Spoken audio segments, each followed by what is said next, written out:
사도행전 11장 22절부터 24절까지 말씀입니다.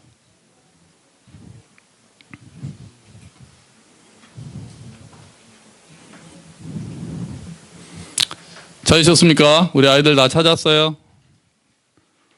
자, 11장 22절부터 24절 신약 208페이지쯤 있죠? 같이 읽어봅시다. 시작.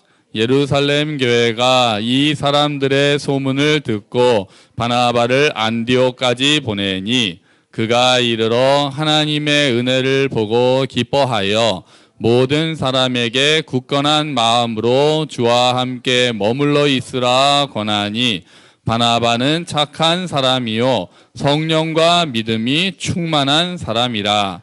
이에 큰 무리가 주께 더하여지더라. 아멘. 할렐루야. 어째 얼굴들 뵈니 약간 피곤해 보이시는 분들도 계시고 아쉬움이 절절하게 묻어나는 얼굴도 보시고. 어제 축구 보셨나요? 네, 제가 46분까지 보고 껐거든요. 47분에 손흥민이 골을 넣습니다. 에이 그러고 껐는데 또 그때 넣었어요. 뭐 최선을 다했고 뭐 아쉽지만 독일을 2골 차 이상으로 이기면 우리가 올라갈 수 있기 때문에 독일전은 안 보려고 합니다. 네. 자, 우리 오늘 배경을 좀 알아야 돼요. 오늘 성경 배경을 좀 알아야 돼요. 자, 오순절 이게 문제였는데 성령님이 언제 오시죠, 우리 아이들? 성령님이 언제 오세요? 오순절에 오세요. 답을 미리 말해줬어요. 자, 오순절에 성령님이 딱 오시니까 예루살렘 교회가 세워집니다. 한번 지도를 볼게요. 자, 여기가 예루살렘이에요. 여기가 예루살렘. 이게 그 당시에 그 고대 근동 지방, 지중해를 중심으로 한 지방이에요. 자, 예루살렘이 여기 밑에 딱 생겼어요. 여기에 교회가 딱 생긴 거예요. 예루살렘에 교회가 생겨서 그렇게 지내다가 누가 돌에 맞아서 죽습니까? 최초의 순교자 스데반이 죽으면서 핍박이 쫙 일어납니다. 그래서 사람들이 흩어집니다. 예루살렘 교회에 핍박이 빵 나니까 사람들이 쫙 흩어지는 거예요. 그래서 오늘 성경 한번 보세요. 20절 한번 보시면 19절 보시면은 어디로 간다고 합니까? 흩어진 자들이 처음에 어디요? 베니게. 여기 보세요. 지도. 자, 여기가 베니게예요. 그 다음에는 어디로 가요? 구브로. 자, 네, 두 개가 다 같이 눌렸어요. 네, 안디옥까지 이렇게 쫙 퍼져가지고 사람들이 복음을 전합니다. 예수께서 부활하셨고 이제 성령님이 담대함을 주셔서 부활하신 거예요. 근데 부활한 게 아니라 복음을 전한 거예요. 그런데 한계가 있었어요. 누구한테만 복음을 전했냐면 유대인한테만 복음을 전합니다. 성경에 나와 있어요. 유대인한테만. 왜 그럴까요? 왜 유대인한테만 복음을 전할까요? 아직 이 사람들이 벽을 가지고 있는 거예요. 그러니까 예루살렘에서 그 복음을 들은 사람들은 유대인들이에요. 유대인들. 흩어져 있던 유대인들이 복음을 들었어요. 그리고는 가서 복음을 전하기 시작하는데 아직은 이방인들까지 복음을 받아들여서 하나님의 자녀가 될 수 있다는 거에 대해서는 좀 생각을 잘 하지 못했던 거예요. 벽이 있었어요. 그래서 유대인한테만 복음을 전했다고 아예 19절에 딱 나와 있단 말이에요. 그런데 20절에 큰 변화가 일어납니다. 우리 20절을 한번 읽어볼게요. 같이 읽겠습니다. 시작. 그 중에 구브로와 구레네 몇 사람이 안디옥에 이르러 헬라인에게도 말하여 주 예수를 전파하니. 자, 앞에 다시 보시면 드디어 누구한테?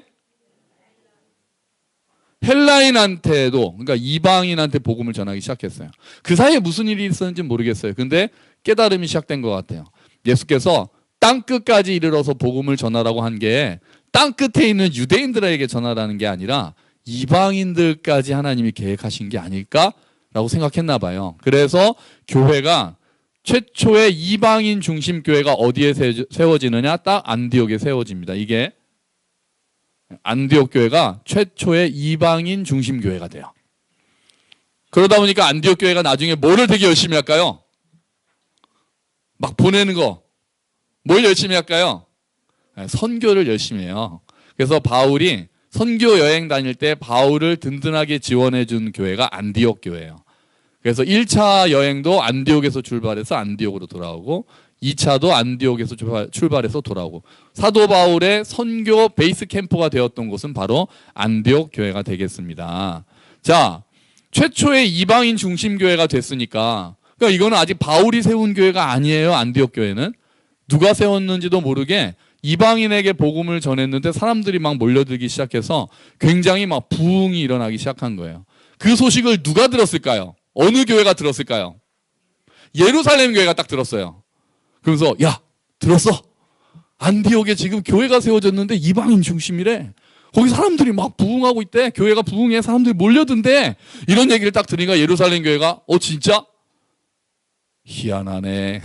그러면서 야, 우리 한 명 보내자. 한 명 보내서 어떤 교회인가 일단 보자. 자, 이방인 중심으로 교회가 세워졌다는 얘기를 처음에 들었을 때 제 생각에는 조금 의구심도 있었을 것 같아요. 제대로 복음을 들은 거 맞나? 그러니까 자기들이 직접 베드로나 이런 사람들이 사도들이 세운 교회가 아니잖아요. 아닐 것 같잖아요. 그러니까 잘 됐나? 그러면서 또 그 사람들은 이제 이방인들이니까 아직 구약도 잘 모르는 사람들이란 말이에요. 유대인들은 구약을 가지고 예수를 믿기 시작했거든요. 구약에 이런 예언들이 있는데 예수님이 그 예언의 주인공이다! 이렇게 하니까 사람들이 그렇구나! 그러면서 복음을 듣기 시작했거든요. 근데 이방인들은 아직 구약도 모르는 사람들인데 어떻게 예수님이 메시아라는 걸 받아들였을까? 안 되겠다. 우리가 가서 한번 상황을 살펴보자. 그 다음에 좀 가르치자. 복음이 어떠한 건지 성경을 좀 가르쳐야 되겠다라고 해서 대표로 보낸 사람이 누굽니까? 바나바예요. 오늘 설교의 주인공 바나바입니다. 자, 그러면 이제 바나바를 대표로 보냈다는 걸 보니까 바나바는 어떤 사람일까요? 추측. 그냥 바나바 어떤 사람일 것 같으세요? 성경을 잘한다. 또 어떨까요? 그냥 뭐 생각하시는 게 답이에요. 정답 없습니다. 네? 사랑도 많은 사람. 그렇겠죠. 또 바나바 어떤 사람이에요? 최소한 예루살렘 교회가 대표로 보낼 만큼 믿는 사람이죠. 그죠? 안 믿는 사람, 별로 신임하지도 않은 사람 보내겠어요? 예루살렘 교회에서 굉장히 신임하고 있는 사람일 거예요. 그래서 바나바를 보내는 거예요. 또 아까 이야기한 대로 실력이 좋아야 되겠죠. 가르쳐야 되니까. 말씀을 잘 알고 또 성품도 좋아야 되겠죠. 그런 사람인 대표로 바나바를 보내는 거예요. 그래서 오늘 우리가 바나바가 그럼 어떤 사람이었길래 예루살렘 교회가 바나바를 보냈나 우리가 좀 살펴보려고 하는 거예요. 자, 23절 한번 볼게요. 23절. 앞에 줄만 한번 읽어봅시다. 시작. 그가 이르러 하나님의 은혜를 보고. 바나바는 처음에 하나님의 은혜를 볼 수 있는 사람이었어요. 하나님의 은혜를 볼 수 있는 사람이었어요. 아마 안디옥에 가서 보니까 막 부흥하고 이 사람들이 복음도 제대로 듣고 보니까 이야기도 나눠보고 하니 이 사람들이 정말 복음을 제대로 들었구나. 그래서 너무 좋다. 정말 하나님의 은혜가 이곳에 임했구나. 정말 하나님의 은혜가 이곳에 가득하구나. 예수님이 말씀하신 예루살렘과 온 유대와 사마리아와 땅끝까지 이르러 그 말씀이 성취되고 있구나라는 것을 보고 감격하고 기뻐했던 사람이었던 것 같아요. 은혜를 볼 수 있는 사람. 여러분, 우리는 하나님의 은혜를 볼 수 있습니까? 여러분은 하나님의 은혜를 볼 수 있으세요? 저는 하나님의 은혜를 볼 수 있을까요? 구별할 수 있을까요? 이게 하나님의 은혜라는 것을 우리가 경험할 수 있을까요? 느낄 수 있을까요? 자, 안디옥 교회 같이 아주 막 대단한 일이 일어났을 때 또 우리는 언제 느꼈어요? 우리는 우리 교회를 들어올 때 이건 진짜 하나님의 은혜가 아니고는 설명할 수가 없다라는 갖은 과정을 거쳐서 들어왔잖아요. 그럼 우리가 하나님의 은혜를 볼 수 있단 말이에요. 그런데 문제는 그렇게 특별한 사건이 없을 때는 우리는 과연 하나님의 은혜를 볼 수 있을까요? 그런 분들이 계시는 거예요. 어떤 대단한 사건, 아예 대단한 사건이 일어나도 하나님의 은혜라는 생각을 안 하는 경우도 있습니다. 그게 이제 가장 하수 같은 거죠. 그냥 내가 열심히 일했으니까, 그냥 어쩌다 보니, 그냥 상황이 좋아져서 이렇게 그거를 하나님의 은혜로 돌리지 않고, 이거는 거의 불신자적인 마음이에요. 믿지 않는 사람들은 다 그렇게 생각하잖아요. 그냥 내가 노력해서 그렇지, 상황이 이렇게 바뀐 거지. 그런데 우리는 그렇게 보지 않는 거잖아요. 하나님이 일하고 계신다. 지금 남북 평화 무드가 이렇게 되고 있으면 이거는 이렇게 우리는 근데 전에 제가 처음에 그 남북 정상회담 할 때 트럼프가 고레스인가? 이렇게 말씀드렸잖아요. 하나님이 일을 하고 계시나 보다라고 우리는 감지하기 시작하잖아요. 그런데 믿지 않는 사람들은 아예 그런 생각을 하지 않으니까 이거는 국제 정세가 어떻고 이렇게 설명하려고 하죠. 성경의 관점하고는 다를 수밖에 없는 거예요. 그런데 교회 안에도 그런 경우가 있는 거예요. 교회 안에도 어떤 일들이 일어났을 때, 큰 일이 일어났는데도 이게 하나님이 지금 일하고 계시다라고 생각을 하기보다는 어유 참 잘 됐네, 운이 좋네, 운이 좋네라는 말 요거 조심해야 되는 거예요. 운으로 자꾸 돌리거나, 더 안 좋은 말 뭘까요? 재수가 좋네. 이런 말 들으면 저 좀 별로 안 좋아요. 뭐 재수가 좋아서 그랬다거나, 뭐 운이 좋다거나 그러면은 이거 별로 이렇게 마음에 안 들어요. 반대의 경우, 안 좋은 일이 생겼을 때도 혹시 하나님이 지금 뭔가를 하시나? 라는 생각을 먼저 할 수 있는 사람이 있는 거예요. 그런데 큰일이 아니어도 봐요. 큰일이 아니더라도 작은 일들, 눈에 띄는 것 같지 않은 그냥 소소한 일들 가운데서도 하나님께서 일하시고 계신다는 것을 볼 수 있는 성숙한 사람들이 있어요. 이런 사람들은, 어떤 사람들은 우연이라고 말하는 데서 하나님의 섭리를 보는 사람들이에요. 어떤 사람들은 자연을 보고 야, 자연이 멋지네라고 끝나요. 근데 어떤 사람들은 야, 하나님이 기똥차시네, 하나님의 솜씨가 끝내주시네, 그렇게까지 나아가요. 어떤 사람들은 진짜 재수가 없어서 이런 일을 다 당했네. 어떤 사람은 하나님께서 이 일을 통해서 무슨 일을 이루시려고 하시나? 혹시 나에게 하시는 말씀이 있나? 그런 생각을 해요. 어떤 사람은 누가 뭐래도 사람이, 이 노래 모르세요? 유명한 안치환의 노래, 누가 뭐래도 사람이 꽃보다 아름다워, 꽃보다 아름다워. 이거 제 18번이에요. 누가 뭐래도 사람이 꽃보다 아름다워라고 끝나요. 근데 우리는 하나님의 형상으로 지으심을 받은 사람이야. 무엇을 보든지 하나님께서 일하시고 계신다고 믿고 하나님이 일하시고 계시는 것을 보는 거예요. 그런 사람들은 절망 속에서 희망을 봅니다. 그런 사람들은 좌절 속에서도, 좌절하는 가운데서도 소망을 볼 수 있어요. 고난 가운데서도 일하시는 하나님을 볼 수 있어요. 그런 사람들이 하나님의 은혜를 볼 수 있는 눈을 가지고 있는 사람이에요. 대단한 걸 경험해서가 아니라 진짜 그 누구도 빼도 박도 못하게, 이건 진짜, 제가 우리 교회 얘기를 했더니 제 안 믿는 친구들이 야, 하나님 은혜다 그러는 거예요. 그래서 야, 네가 영안이 열렸구나, 너 이제 예수 믿어라, 막 그랬어요. 그렇게 막 진짜 희한하게, 진짜 우연의 일치라고 말하기에는 좀 미안해지는 그런 일이 아니다 하더라도 우리 주변에서 일어나고 있는 소소한 일들을 보고 하나님이 일을 하시고 계시는구나, 하나님이 지금 나와 함께 하시는구나를 볼 수 있는 눈이 하나님의 은혜를 볼 수 있는 눈이에요. 그리고 바나바는 그런 눈을 가지고 있었던 것 같아요. 오늘 한번 주보 보시겠어요? 주보에 오른쪽에 제가 보통 기도문 넣는 거에 이번에 시를 하나 넣었잖아요. 한번 같이 읽어볼까요? 모든 떨기나무는 하나님으로 인해 불타오른다.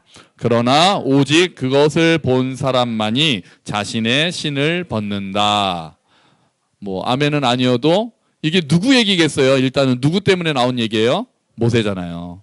모세가 가다가 막 떨기나무가 불이 붙었는데 타지는 않는 걸 보고 신기해서 갔는데 모세야 하니까 신발을 벗고 이제 신을 벗어라 그랬으니까 하나님을 만났죠. 근데 이 시를 쓴 사람은 모든 떨기나무는, 우리가 만나고 있는 모든 사건은 불 붙어 있다는 거예요.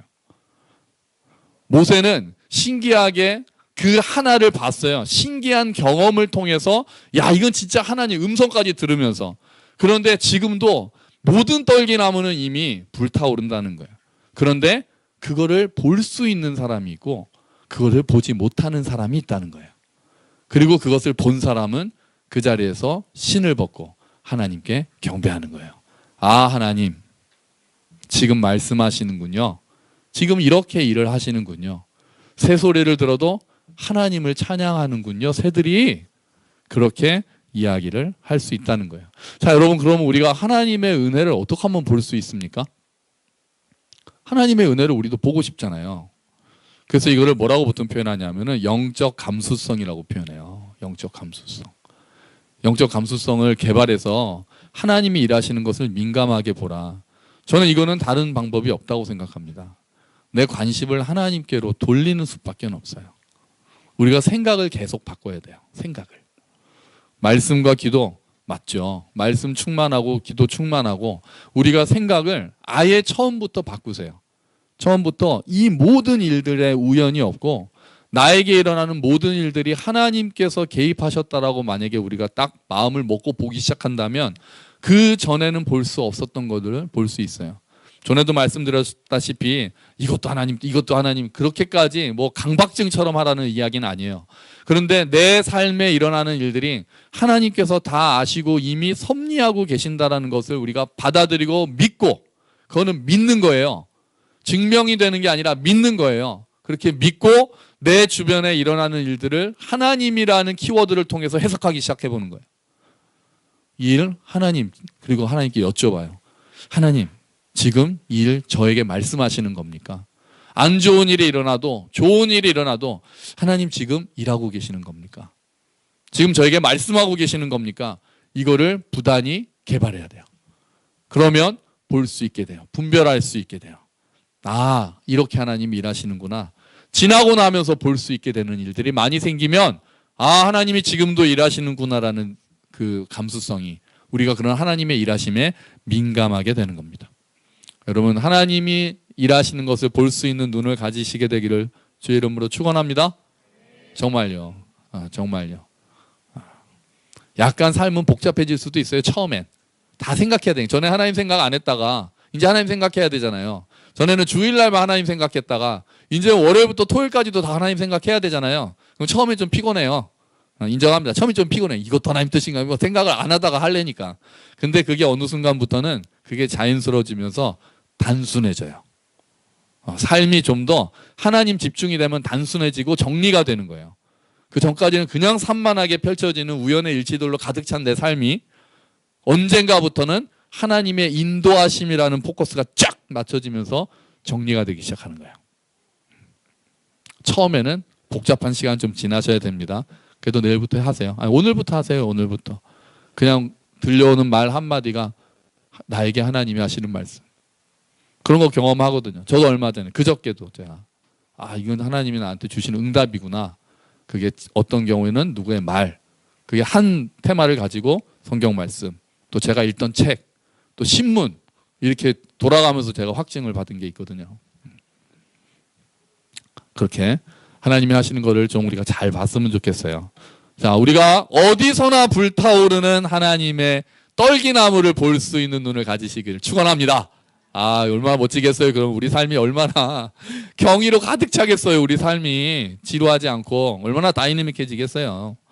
자, 그 다음에 바나바가 어떤 사람인가 보니까요. 우리 24절에 첫 번째 문장만 읽죠. 시작. 바나바는 착한 사람이다. 이거 되게 이상하지 않으세요? 성경에 이런 말 쓰는 사람 한 명도 없습니다. 착하다. 우리 애들한테 하면은 애들이 쓰는 가장 좋은 단어가 착하다예요. 걔 착해요. 또 우리 선생님 착해요. 이런 말 많이 써요. 애들이 우리 선생님 좋아요가 우리 선생님 착해요. 성경은 누구 보고 착하다고 안 하고 심지어는 예수님한테 어떤 사람이 가서 선한 선생님이요, 제가 어찌하면 영생을 얻을 수 있겠습니까? 그랬더니 너는 어찌하여 나를 선하다 하느냐? 오직 하나님만 선하시다. 예수님도 그러시거든요. 그런데 성경이 바나바한테는 착한, 똑같아요. 선한 사람이다라고 설명하는 거예요. 영어로 보니까 good man. 자, 어떤 사람일까요? 그러니까 성품이 모나지 않았던 것 같아요. 아까 사랑이 많았다라고 말씀하시는데 그런 것 같아요. 굉장히 부드럽고 온유하고 그런 사람이었던 것 같아요.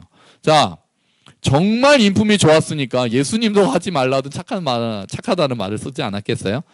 그런 사람이 필요했겠죠. 근데 그 힌트를 볼 수 있는 게 사도행전에 한 번 더 나와요. 주보를 보세요. 그러니까 바나바가 본명이 아닙니다. 바나바 별명입니다. 별명. 바나바의 원래 이름은 요셉이에요. 요셉. 자, 사도행전 4장 36절 쉬운 성경 되어 있는 거 같이 읽어봅시다. 시작. 믿는 사람 중에 요셉이라는 사람이 있었습니다.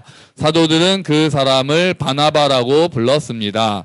바나바란 이름의 뜻은 격려하는 사람, 위로의 아들입니다. 바나바는 키프로스에서 태어난 레위 지파 사람입니다. 아멘. 원래 이름은 본명은 요셉인데 너무 격려를 잘해서 사도들이 별명을 부르는 거예요. 야, 쟤는 바나바야, 바나바야. 그랬더니 진짜 이름 좀, 우리도 바나바가 이름인 줄 알고 있었잖아요. 그죠? 바울과 바나바. 근데 바나바가 원래 이름이 아니라니까요. 격려의 사람이라는 별명이에요. 위로의 아들. 개역개정에는 위로의 아들이라고 돼 있고, 쉬운 성경에는 격려하는 사람이라는 거예요. 얼마나 격려를 잘했으면, 얼마나 위로를 잘했으면 바나바라고 이름이 아예 바뀌어버렸겠습니까? 별명이 이름이 돼버린, 정말 대단히 그런 걸 잘했던 것 같죠. 그 일화가 사도행전에 한 번 더 나와요. 그 밑에 있는, 주보 밑에 있는 사도행전 9장 말씀을 한번 같이 보겠습니다. 제가 읽어드릴게요. 사울이 예루살렘에 이르러서 거기에 있는 제자들과 어울리려고 하였으나 그들은 사울이 제자라는 사실을 믿을 수가 없어서 모두들 그를 두려워하였다. 그러나 바나바는 사울을 맞아들여 사도들에게 데려가서 사울이 길에서 주님을 본 일과 주님께서 그에게 말씀하신 일과 사울이 다마스쿠스에서 예수의 이름으로 담대히 말한 일을 그들에게 이야기해 주었다. 아멘. 사울은 원래 교회를 엄청 박해하던 사람이잖아요. 그러다가 갑자기 예수님 만나서 예수님이 진리십니다 이러고 다니니까 사람들이 오히려 믿을 수가 없는 거예요. 당연하죠. 믿을 수가 없죠. 혹시 저 페이크 아니야? 우리 잘 쓰는 말이 페이크. 그래가지고 아 정말요? 그러면서 막 모여들면은 가짜였지롱. 그래서 다 잡아가는 거 아니야? 막 이렇게 생각할 수도 있지 않겠어요? 너무 갑자기 바뀌었으니까 이럴 줄 알았다 이러는 거 아니겠어요? 그랬더니 그러니까 예루살렘에 나타나니까 사도들도 막 슬금슬금 피하고 막 사울이죠 그때만 해도 사울이 이제 와서 막 사도님들 뵙고 싶습니다. 베드로 사도님, 야고보 사도님 막 그랬는데 사도들은 막 이러고 있는 거예요. 그랬는데 누가 바나바가 사울을 맞이했어요. 그리고 사울한테 얘기를 들었겠죠. 어떻게 복음을 전하게 들었는지. 그리고는 사도들에게 데려가서 자기가 보증을 서주는 거예요. 이 사람 정말 예수님 만났습니다. 제가 보증합니다.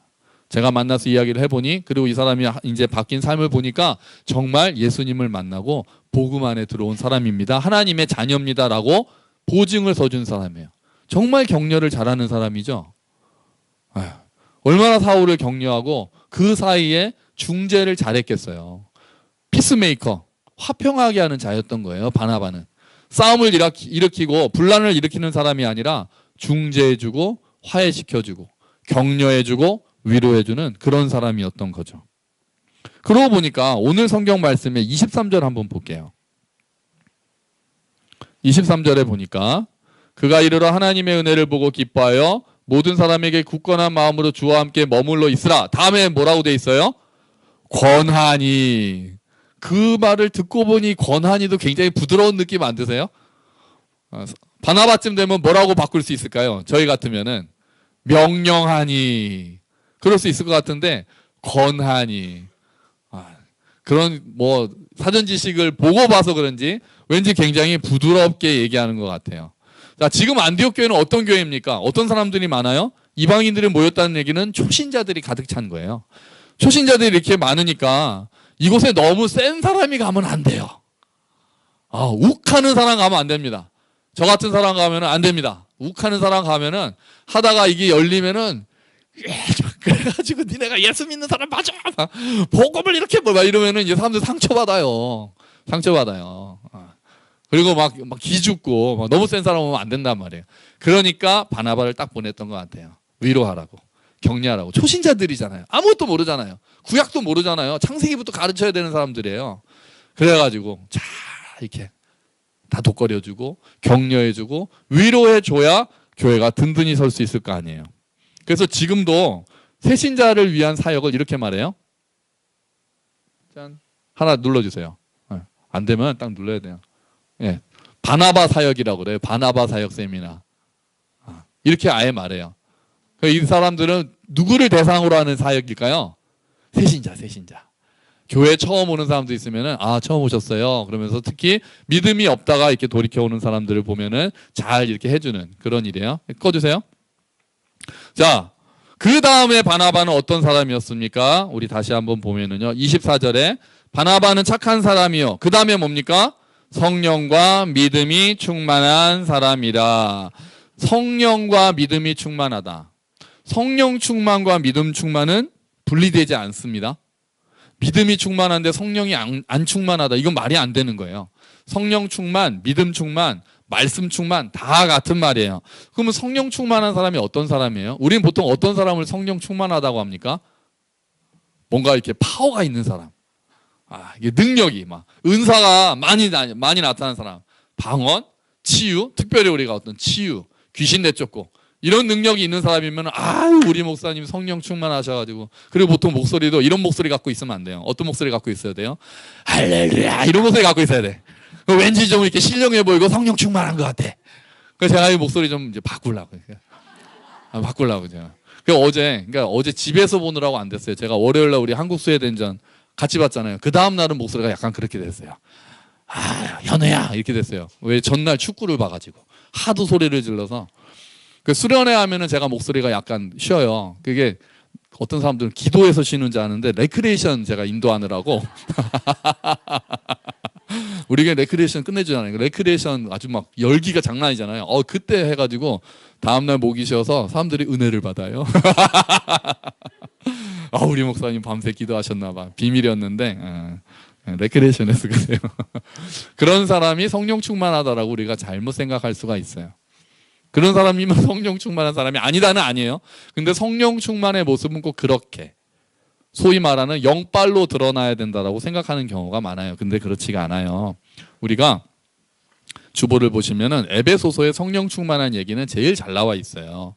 에베소서 5장 18절부터 21절인데 이거는 굉장히 중요하니까 우리 유진이가 한번 읽어줄까요? 중요하니까 유진이가 18절부터 21절까지 좀 낭낭하게 읽어줘. 큐.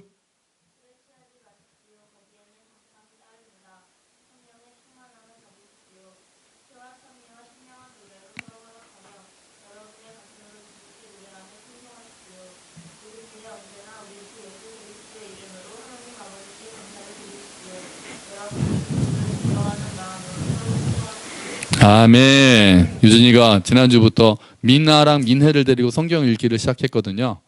굉장히 고생하고 있습니다. 지난주에 저희 그 형제들 밥 먹고 있는데 우리 승민이 형한테 와가지고 아빠 애들이 없어.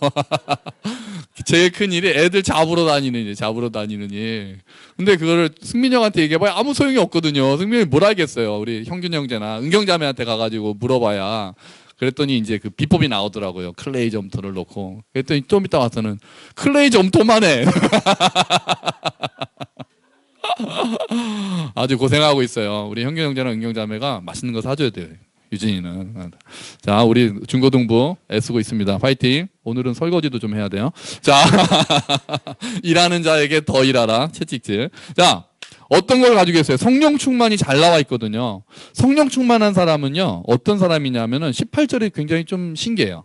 성령 충만의 반대가 나온 거예요. 반대가 아니라 비슷한 게 나온 거예요. 술에 취하지 말라. 왜 성령 충만을 얘기하면서 술에 취하지 말라는 얘기가 나왔겠어요? 술에 취하면은 어떻게 됩니까? 내가 나를 주장하지 못해요. 그죠? 모르시는군요. 뭐 이렇게 텔레비 같은 거 보면 나오잖아요. 이게 길거리에 보면. 저도 몰라요. 자, 술에 취하면은 자기가 자기의 몸을 가누지 못해요. 그리고 자기가 하고 싶은 말을 하지 못해요. 주사라고 그러죠. 술에 취하면은 내 옛 성품이 막 드러나고 술에 지배를 받는단 말이에요. 이런 유명한 말이 있어요. 처음엔 사람이 술을 먹고, 그 다음에는요, 술이 술을 먹고, 그 다음에는요, 술이 사람을 먹어요. 이 진짜 명언이에요, 명언. 술한테 사람이 먹혀가지고 아주 이상하게 바뀌는 거예요. 이상하게. 그러면서 술의 조종을 받는 거죠. 쉽게 말해서. 자, 성령 충만은 술에 취한 거랑 비슷한 면이 있어요. 반대는 말할 것도 없이 방탕하지 않고 거룩한 삶이지만 비슷한 면은 뭐냐면은 내 뜻대로 나를 주장하는 것이 아니라 성령 하나님의 인도하심에 이끌려 사는 삶이 성령 충만한 삶이에요. 성령 충만한 삶은 내가 어떤 능력이 드러나기보다 성령 하나님께서 우리를 인도하시는 대로 따라가는 사람이에요.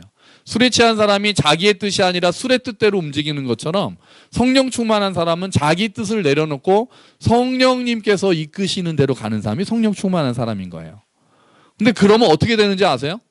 성령님께서 이끄시는 대로 가는 성령 충만한 사람의 삶이 어떻게 되는지 아세요? 아까 얘기한 대로 성경에 보면 성령 충만을 받으라, 그래야 하면 네가 능력이 많아질 것이고 귀신을 내쫓을 것이고 그렇게 얘기할 것 같은데 에베소서에는 최소한 그렇게 안 나와 있어요. 19절에 보니까 시와 찬미와 신령한 노래로 화답하며 가슴으로 주님께 노래한다. 성령 충만한 결과입니다. 성령 충만한 사람은 어떻게 되느냐? 찬양을 하기 시작해요. 그 다음에는요, 20절에 보니까 뭐 하는 사람이에요? 감사하는 사람이에요. 모든 일에 감사하는 삶으로 바뀌어요. 21절에는 어떻게 돼요? 그리스도를 두려워하는 마음으로 서로 어떻게 하게 돼요? 순종하게 돼요. 여기서의 서로는 옆에 있는 사람하고라고요. 이렇게 하고 나서 아내들아 남편에게 순종하라, 복종하라 이렇게 나오는 거예요. 그러니까 이게 먼저예요. 서로 순종하는 거. 성령 충만한 사람의 증거는 능력 이런 걸로도 나타날 수 있지만 더 큰 증거는 이런 거예요. 그 사람 삶에 찬양이 항상 있는가? 그 사람 삶에 항상 감사가 있는가?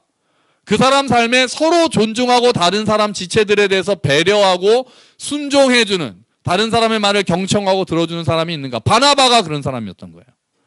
바나바가 하나님의 은혜를 보고 위로하고 격려하고 하는 사람이었던 거예요. 또 하나 성령 충만의 증거를 추가한다면은 바로 성령의 열매가 열리는 사람이에요. 성령의 열매 어떤 게 있습니까? 9가지 하나씩 해볼까요? 우리 뒤에서 하나씩 눌러주세요. 처음엔 사랑, 그 다음에 희락, 그 다음에 화평, 다음에는요 오래 참음이라고 되어 있는데 인내, 다음에 자비, 다음에 양선, 다음에 충성, 다음에 온유, 다음에 절제. 이게 성령의 9가지 열매란 말이에요. 이게 맺혀지는 거예요. 성령 충만한 결과 이런 삶이 돼요. 사랑이 많아져요. 기쁨이 많아져요. 그리고 다른 사람에게 본인도 평화롭지만 다른 사람들을 화평하게 해줍니다. 오래 참을 수 있게 돼요. 다른 사람에게 선을 베풀고 다른 사람을 긍휼히 여겨요. 그리고 하나님께 신실해집니다. 그리고 온유해지고 자기의 삶을, 내 몸을 쳐서 복종하는 절제의 삶을 살게 되는 거예요. 이게 성령 충만한 삶의 열매예요. 바나바가 이런 사람이었기 때문에 이런 사람이 교회를 맡아서 가니까 일단 가르치는 것도 잘 가르치겠지만 삶이 본이 된 거죠, 바나바가. 그러니까 그 교회의 결과가 어떻게 됩니까? 24절에 충만한 사람이라, 다음에요, 이에 큰 무리가 주께 더하여지더라. 아멘. 그럴 수밖에 없다는 거죠. 여러분, 사실 사도행전에서 가장 유명한 사람 2명을 들라고 그러면 누구랑 누굽니까? 베드로하고 바울이에요. 바울. 둘 다 어떤 공통점이 있어요. 성격이 아주 열정적인 사람이에요. 그리고 많은 일을 감당하는 사람입니다. 그러나 그 사이사이에 눈에 잘 보이지는 않지만 바나바와 같은 사람들, 실라와 같은 사람들, 이렇게 그 자리에서 위로하고 격려하고 서포트하는 사람들이 있었기 때문에 그리스도의 복음이 땅끝까지 전해질 수 있었습니다. 심지어는 이름도 안 나오는 사람들, 안디옥 교회에 세운 사람들 이름도 안 나오잖아요. 그런 사람들이 있었기 때문에 사도행전의 역사가 일어날 수 있었습니다. 사실 교회에는 바울과 베드로 같은 사람이 당연히 필요합니다. 열정을 가지고 비전을 가지고 열심히 충성 봉사하는 사람들 필요합니다. 하지만 바나바와 같은 사람이 더 많이 필요합니다.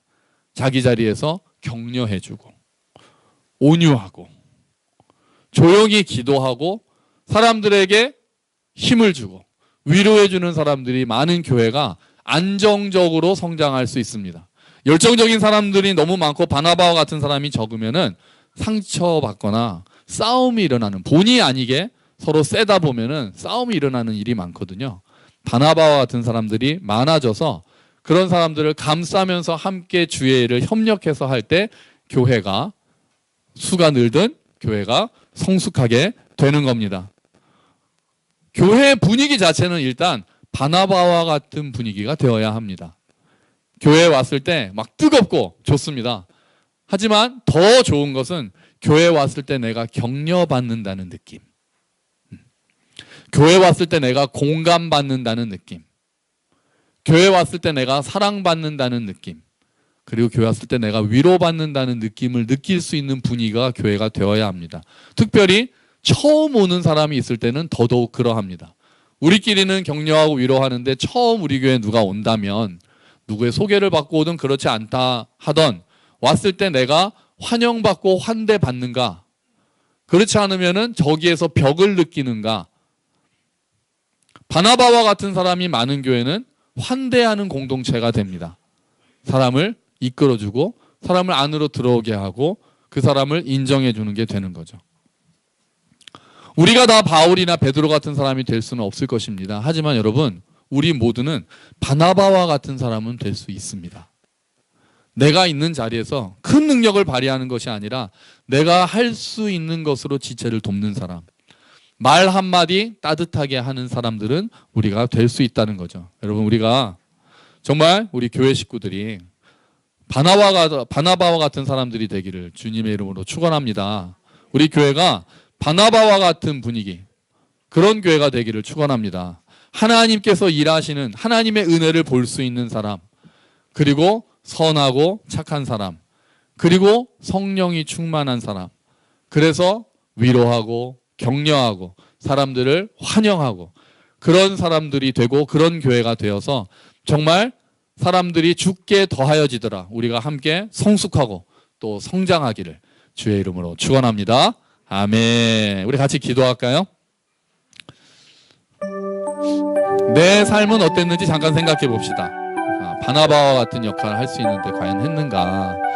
우리가 잠깐 생각하면서 기도하죠.